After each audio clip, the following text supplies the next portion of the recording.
ჩემს უკან ახლა ერთ-ერთი ყველაზე უძველესი ყავახანაა ვენაში, კაფე ცენტრალი, რომელიც ახლა რემონტზეა დახურული და არ არის გამორიცხული, რომ მე-20-19 საუკუნეების მიჯნაზე აქ ისხდნენ ადამიანები, რომლებმაც ჩვენი დღევანდელი ყოფა გადაწყვეტეს და სხვათა შორის მილიონობით ადამიანის ბედი, არც თუ სასიკეთოდ. მე საუბარი მაქვს სტალინზე და ადოლფ ჰიტლერზე. ისტორიულად ეს არანაირად არ არის დამტკიცებული, მაგრამ პერიოდს ემთხვევა, ერთ-ერთი აქ ნაშრომს წერდა, მეორე ცდილობდა ნახატები გაეყიდა. მე კი გთავაზობთ წარსულში მოგზაურობას ადოლფ ჰიტლერის სამშობლოში, ქალაქ ბრაუნაუში, შემდეგ საკონცენტრაციო ბანაკში, მაუთჰაუზენში, სადაც ასევე ქართველები იყვნენ, სტრაიკულად დაიღუპნენ და საინტერესო გამოფენას შემოგთავაზებთ.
$1899 წლის 20 აპრილი ეს თარიღი შავლაქად ადევს გერმანია-ავსტრიის საზღვარზე განლაგებულ ამ პატარა ქალაქს. ადოლფ ჰიტლერის დაბადების დღეს მისი ქუჩები უჩვეულოდ ცარიელია. ესე იგი, კიდევ თავის დროზე რუსთავი 2-ზე პოსტსკრიპტუმი რომ გადიოდა, ჩვენი გადამღები ჯგუფი აქ იყო და ჟურნალისტმა გვანცა სუთიძემ მაშინ გადაიგო კედელი და ასეთი რამ თქვა, რომ ბრჭყალებში ჰიტლერის თაყვანისმცემლები აქ მოდიან და კედელს მხაჭნიან. რაღაც ნაწილი მაინც აქედან წაიღონ. როგორც ხედავთ, ეს ნაჭდევები კი ეტყობენ. ვერ ვიტყვი, რომ ჩილეთაა გაკეთებული, მაგრამ გავს.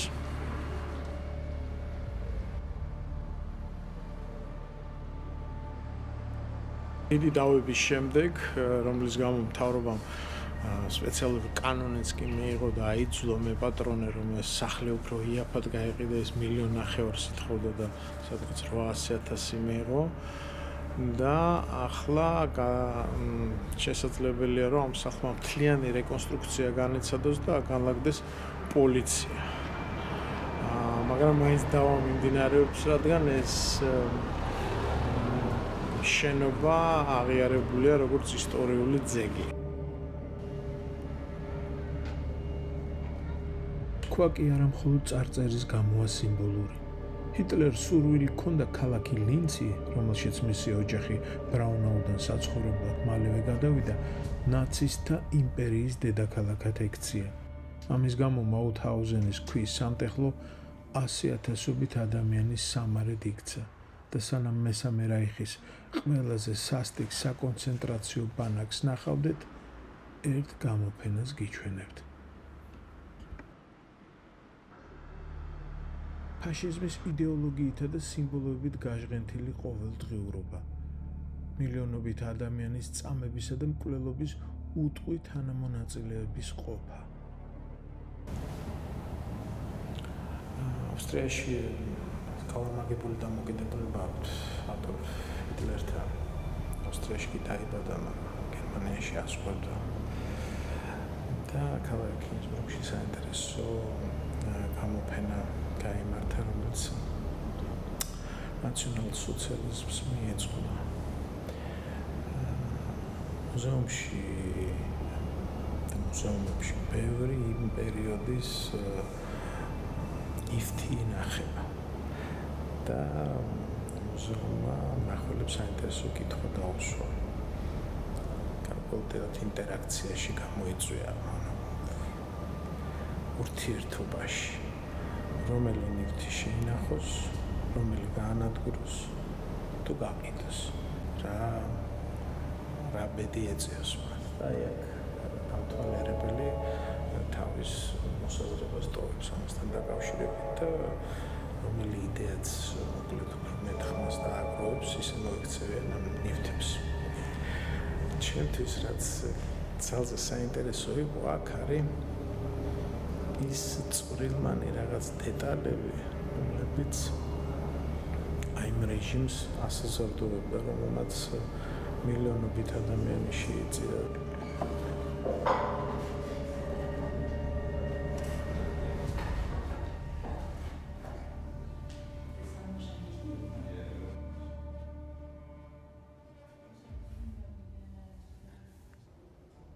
Actors მიკროფონის ნატეხი, რომელიც ადოლფ ჰიტლერს ხელში იკავა. მაგრამ ყველაზე მეტად რამაც მომხიბლა, ეხლა გაჩვენებთ. მგონი პატარა საწყობი ფორმა, სვასტიკის სახით. რაც ორმაგ შეგრძნებებს ტოვებს, თუ წარმოედგინე, რომ რაღაცა 1942 წელს თუ 3-ს ახალი წელია, ბებია შვილიშვილებთან ერთად სვასტიკას აწყობს, რაღაც მაშლის უხეზელზე დებს. ისინი ამას მიირთმევენ და ამავე დროს რა ხდება სადღაც დახაუში, საკონცენტრაციო ბანაკში. დასაფიქრებელია ეს ყველაფერი.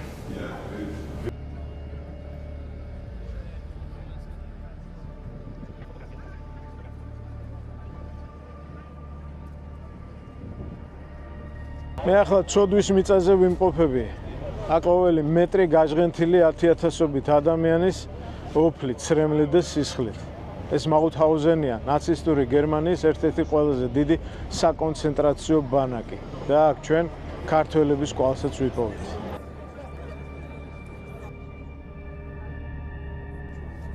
კვლევაციების შედეგები ეს იყო, რომ 220 ჯარისკაცის მონაცემები მოიპოვეს და ყველამ წავიკითხოთ რამდენიმე სახელი.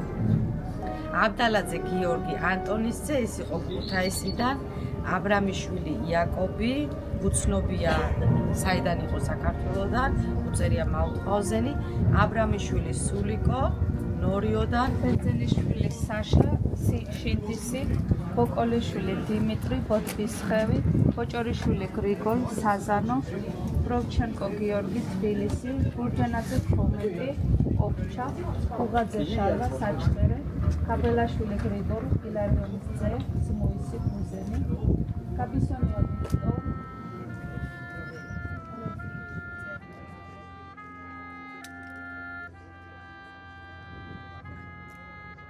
მაუთჰაუზენში ბუნებრივი აირით არ კლავდნენ.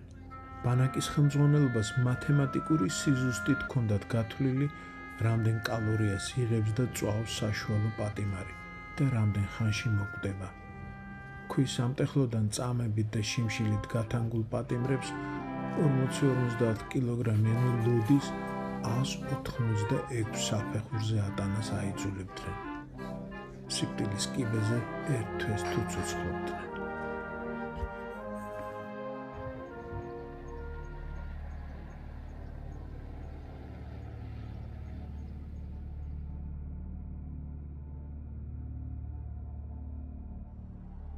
პატიმართა ადგილსამყოფელი შემხედვარე ერთი კითხვა გზარავს.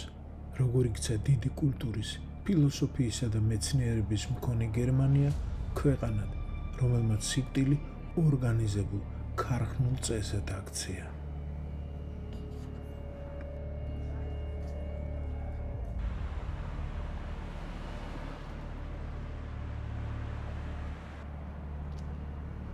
ვენის ამ შენობას იოსებ სტალინის სამახსოვრო დაფა შემორჩა. ქვემოთ წარწერაა. მათ შორის მოთხრობილია საბჭოთა კავშირში მილიონობით ნაწამებ და დახვრეტილ რეპრესირებულთა შესახებ.